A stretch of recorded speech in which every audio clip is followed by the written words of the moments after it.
Mega कोचिक Z24।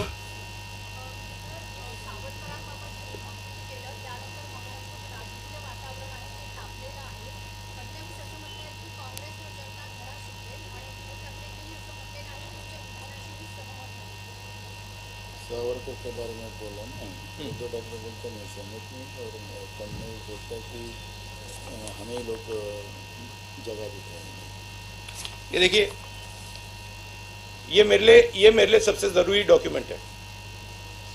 ये देखा आपने, दिख रहा है आपको? और इसमें आप देख लीजिए, ये सावरकर जी की चिट्ठी है जिसमें उन्होंने अंग्रेजों को लिखा है। और मैं पूरी चिट्ठी आपको पढ़नी होगी, देख लीजिए, मैंने हाईलाइट भी कर रखी है, मगर मैं सिर्फ आखिरी लाइन पढ़ना चाहता हूं। अंग्रेजी में लिखी है तो मैं अंग्रेजी में बोल देता हूं। I beg to remain sir your most obedient servant V D. Savarkar. Hindi में ट्रांसलेशन कर देता हूं, सर मैं आपका नौकर रहना चाहता हूं। ये मैंने नहीं लिखा, ये सावरकर जी ने लिखा है। तो इसको आप पढ़ लीजिए, देख लीजिए। अगर फडणवीस जी देखना चाहते हैं इसको, वो भी देख लें। तो मैं तो इसमें बहुत क्लियर हूं, सावरकर जी ने अंग्रेजों की मदद की थी। रश्मि पुराणिक, साम टीवी।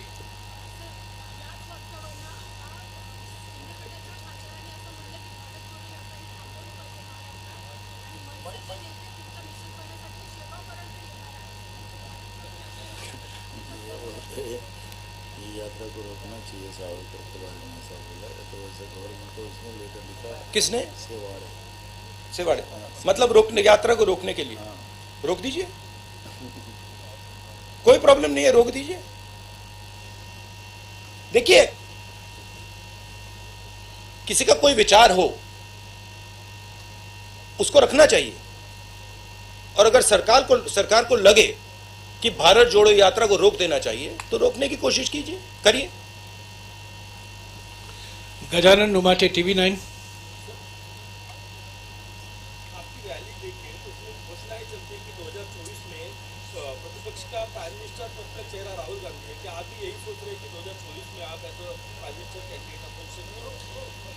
मैं ये आप डिस्ट्रैक्ट करने का बहुत अच्छा तरीका है। हमारा काम भारत जोड़ो यात्रा का काम है, हमें भारत को जोड़ना है। ये इस सवाल के बारे में हम सोच ही नहीं रहे। हम सिर्फ हम कन्याकुमारी से शुरू किए हैं, हम श्रीनगर तक जाएंगे और वहां पर हम तिरंगे को लहराएंगे। ये हम कर रहे हैं, ये हमारी तपस्या है, और हम और कुछ चीज के बारे में नहीं सोच रहे। मुस्तान मिर्जा, आज तक। मेरा सवाल यह है कि हिमाचल प्रदेश में जब इलेक्शन हुए तो आपने 40 रैलीज की थी, और पिछली बार गुजरात में भी बहुत बड़ा कैंपेन आपने किया था, पर इस बार आपके इक्का दुक्का सिर्फ रैलीज है गुजरात में, तो ऐसे क्यों? क्योंकि जैसे मैंने अभी बोला, हमने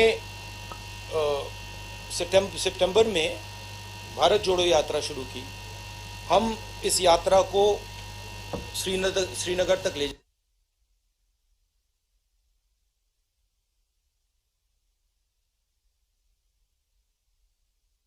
पूरा करना चाहते हैं। जरूर अगर कांग्रेस प्रेसिडेंट हमें कहेंगे कि हमें गुजरात जाना है, हिमाचल जाना है, तो हम जाएंगे। अभिजीत करंडे, एबीपी भाजपा।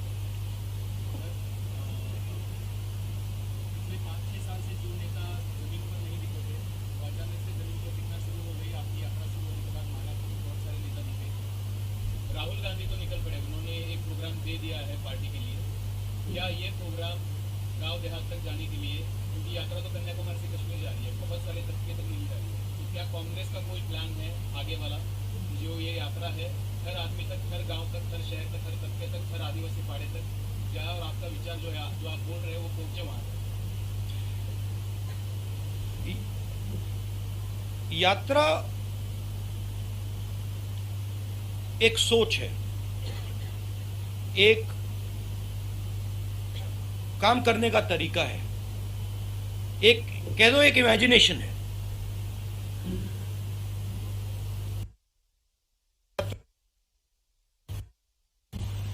तो मुझे और हम सबको लगा था कि जो बीजेपी की अप्रोच है, नफरत से भरी, डरी हुई, हिंसा फैलाने वाली अप्रोच, उन्होंने हिंदुस्तान को एक इमेजिनेशन दिया है कि देखो ये रास्ता है, देश में नफरत फैलाओ, लोगों को डराओ, गरीबों को कुचलो। उन्होंने ये रास्ता दिया है। यात्रा की कोशिश है और ये यात्रा इसमें सफल हो गई है। यात्रा की कोशिश है कि देश को बताना कि देखिए सिर्फ ये तरीका नहीं है, एक और तरीका है। जयराम रमेश जी ने कहा कि हमने प्रेस से 6-7 बार बात की है। आपने अभी कहा कि बीजेपी के किसी नेता ने कहा कि यात्रा को रोक देना चाहिए। मैंने ये यहां तो नहीं कहा ना कि वो बिल्कुल गलत बोल रहा है, उसको चुप कीजिए, उसको मारिए, उसने कैसे बोला, नहीं। मैं कह रहा हूं देखिए उसकी राय है, अगर वो सोचता है उसको रखे, और अगर सरकार सोचती है कि इस यात्रा से देश को नुकसान हो रहा है तो रोक दो, कोई प्रॉब्लम नहीं है। ये काम करने का एक बिल्कुल अलग तरीका है, प्यार का तरीका, भाईचारे का तरीका, रिस्पेक्ट का तरीका। तो ये दो हमने विजन दिखाए हैं। अब यात्रा जो हमने रखी है, जो हमने की है, इसमें से पॉलिसीज भी निकलती हैं। अगर वो कहते हैं कि भैया देखो किसान को कुचल दो, किसान को सही एमएसपी मत दो, किसान को बीमा का पैसा नहीं मिलना चाहता, तो इस यात्रा के इमेजिनेशन से एक और तरीका निकलता है। किसान की बात सुनो, किसान से गले लगो, किसान की इज्जत करो। तो इससे पॉलिसीज भी निकलती हैं, इससे एक्शंस भी निकलते हैं। अब कांग्रेस के सब लोगों को लग रहा है हाँ भैया चलने में फायदा है, राजनीतिक फायदा है, लोगों से बातचीत होती है, सीखने को मिलता है, प्यार मिलता है, वजन भी कम हो जाता है। तो अलग अलग फायदे हैं, अलग अलग जो भी चाहता है वो फायदा ले सकता है। मगर मेन मैं बात ये कहना चाहता हूं, ये दो अलग इमेजिनेशन हैं। एक मैंने यहां पे आपको सावरकर जी की चिट्ठी दिखाई, एक वो इमेजिनेशन है, और एक आपने पहले गांधी जी की बात की, वो दूसरा इमेजिनेशन है। तो ये देश में इन दो इमेजिनेशंस की लड़ाई है।